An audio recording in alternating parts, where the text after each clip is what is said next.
Hey guys, this is Elysian PODFIC, and today we're going to be reading TimKon vs. the World by Haley the writer. The summary is, Tim prank calls Kon and tells him he's becoming a supervillain.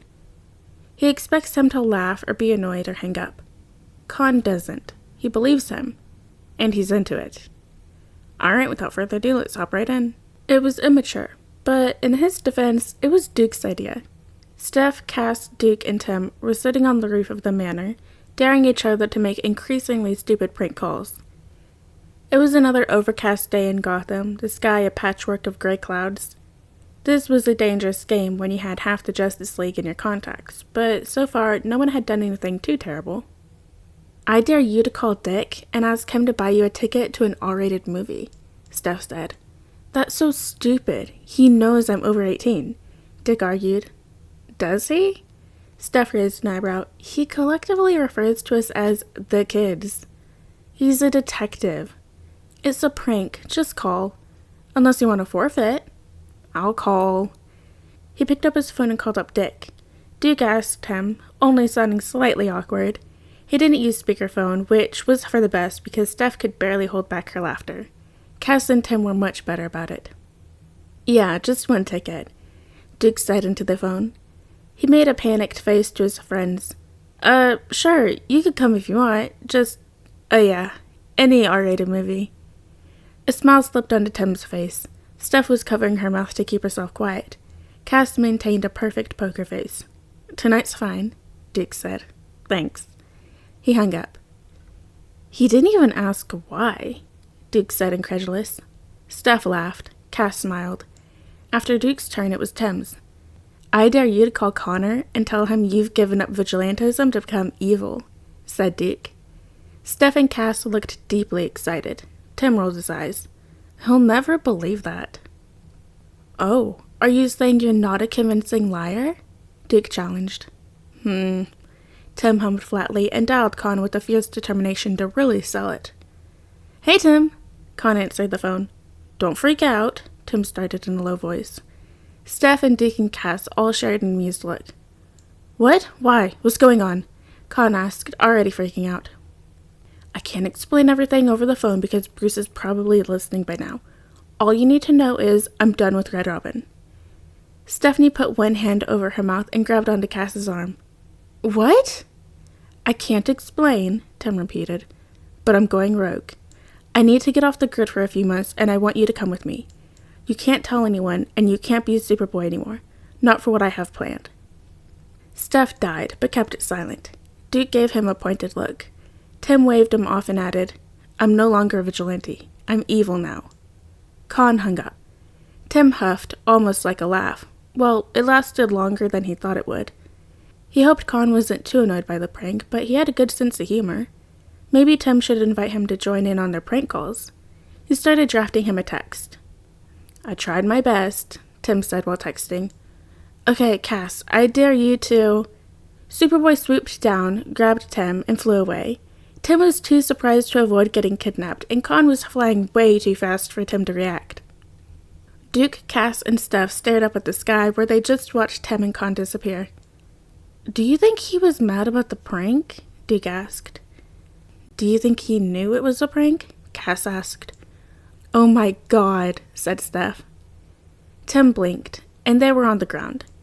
Tim had flown with Con a million times, but never at a speed like that. He felt nauseated and fell to his knees on the grass. His instincts took over, and while his head was still spinning, white spruce, black spruce, and tamarack trees surrounded them. It was freezing. It smelled like wetlands, like a mix of mud, salt water, and rotten eggs. He decided they were most likely in the northern half of the boreal forest. Now he had to figure out why. Okay, start explaining, Con said. Tim looked up. Con was standing there, in a flannel over a t-shirt and jeans. He wasn't supposed to fly if he wasn't in costume. He had a duffel bag over one shoulder. Or tell me where you need to go, and you can explain on the way. You don't have a bag, but it's fine. I packed enough for the both of us, Con said, working himself up, and I packed winter coats, swimsuits, whatever. So just tell me where we're going, and I'll get us there. Tim, please, say something.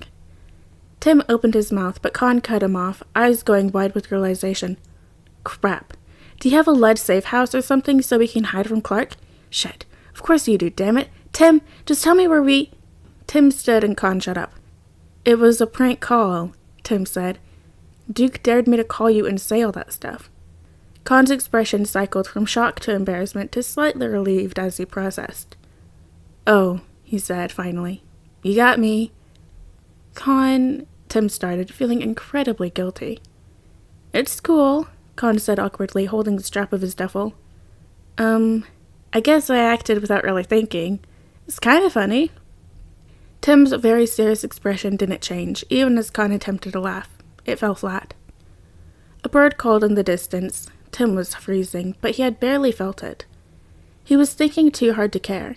He looked from the duffel to Kon. You were really going to run away with me? Tim asked, revealing absolutely nothing about what he thought of the idea. He had a great poker face, which Kon didn't appreciate, especially in this moment. He fidgeted with the strap. Yeah? I said I was evil. Tim sounded stern, like he was reprimanding him. Kon had to smile at the expression in his face. Tim took everything so seriously. It was earnest and admittedly cute. Whatever, dude, Kon shrugged. I know you want to help people. You can call it whatever you want. I said you couldn't be Superboy. So I take some time off. Metropolis won't fall apart. What if I was seriously going to be a supervillain? Tim said, the accusation clear in his voice. You would just become one too? I guess, he said. That's terrible. You're not terrible, Kon said like that was a valid argument. Tim wanted to shake him. Tim, I know you. You're the kind of guy who's always trying to do the right thing every time. And sometimes you make mistakes. But you always do the right thing when it counts. I'd do anything you asked me to. Tim stared at him. His heart was beating fast. Oh, Kon said, remembering how humans felt things. You're probably cold. He unzipped the duffel and rummaged for the jacket. It's okay, Tim insisted, but Kon pulled it out anyway and handed it to him. Tim accepted it. He looked from the jacket in his hands to Kon to the jacket. It wasn't big enough to fit Kon's frame, not that Kon got cold anyway. He'd brought it just for him. Tim was used to feeling like an afterthought. His parents didn't care about him. They cared about having a perfect kid in their family portraits. If Bruce wasn't accidentally calling him Dick, he was accidentally calling him which was 100 times worse. When Dick became Batman, he chose Damien. Even hanging out with his friends, like earlier today, he got these waves of paranoid wrongness. Like no one actually wanted him there. Like they would be having more fun if he left. He didn't feel like an afterthought now. He felt chosen, special, wanted. Tim? He looked up. Dare me to do something. What? Kon asked eloquently. Dare me to do something, and I'll do it. Anything. I dare you to put on this stupid jacket. Tim held the jacket tighter, frustrated. He knew what he was feeling, but he didn't know how to say it. Why was it so hard for him? Maybe he didn't know what he was feeling. Maybe he was feeling too much. Tim put on the jacket. This was fun, Kon said lightly. Well, we're in Canada. Do you want to check out Toronto or something? Or, you probably want to get back to your prank calls. Tim's mind whirled, desperate to think of the right words to say. Kon glanced to the side. But, my afternoon's free, Kon continued. He looked back at Tim. So, I'm down for whatever. What do you want to do? Tim kissed him. It was a terrible kiss. Tim grabbed him by the collar, and Kon wasn't expecting it, so he was tense, and he didn't close his eyes. And Tim panicked, and it was less of a kiss and more of lips being smashed together. Tim stepped back, looking like he just blindly cut the wire on a bomb 5 seconds from exploding. Kon couldn't tell what heart was beating faster. They stared at each other. Okay, Kon said. Tim tensed. Okay, Kon repeated. I have to ask. Was that a prank? Tim's cheeks burned pink. No. Okay, Kon repeated again. He slowly smiled. Cool. I should go, Tim blurted. No. Kon tripped over himself to stop him. No, you shouldn't. You can't. How long have you wanted to kiss me? Tim wanted to face plant to the nearest bog and sink to the bottom. Don't ask me that, he said. How long? He smirked. How long have you wanted to kiss me? Tim shot back. Like 3 years. 3 years? Dude, Kon said like it should be obvious.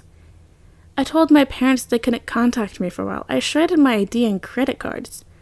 I stopped by CVS to buy hair dye. I'm down bad. Tim shook his head. I can't believe it. 3 years? How long have you wanted to kiss me? He asked again, stepping closer. Tim let him. He put a hand on Tim's hip. Tim smiled. Like 3 minutes? Tim teased. Yeah, right. Maybe longer, he admitted. He slowly, softly kissed him. Kon kissed him back. Tim had kissed other people before, but it had never felt like this. Like something he could do forever. He was no longer cold, and it wasn't just the jacket. The kiss lit him up from the inside out, warming him up in places he rarely thought about. He wrapped his arms around his neck, and they broke apart to breathe. You're really good at that, said Kon, breathless. We're really good at it, Tim corrected. He smiled and started kissing Tim again. His tongue licked into his mouth, and Tim never wanted this moment to end. He just wanted to be closer, wrapped up together, without all these layers in the way. Kon pressed him against the trunk of a tree, one hand bracing against the wood. Kon grinded against his leg, and the kissing turned more passionate, almost desperate. Tim grabbed him by the hair. He couldn't think, he could only feel. Kon, Kon, Kon. Tim's thoughts didn't reboot until they were halfway home, flying through a clear blue sky. You shredded your ID? Tim asked. Yeah, Kon adjusted his grip, holding him closer. God, this is going to be so annoying to replace. I can get you a perfect fake by tomorrow, Tim said seriously. This is why I love you, Kon grinned. Tim inhaled sharply. You love me? Kon dropped him. In his defense, he didn't realize what he'd said until he saw the absolute pure panic in Tim's eyes. And he definitely hadn't meant to drop the L-bomb before they'd even officially said they were dating. And he caught him almost immediately, so really, it wasn't a big deal. Alright guys, and that is TimKon versus the World by Haley the Writer. I hope you guys liked it, and I'll see you next video.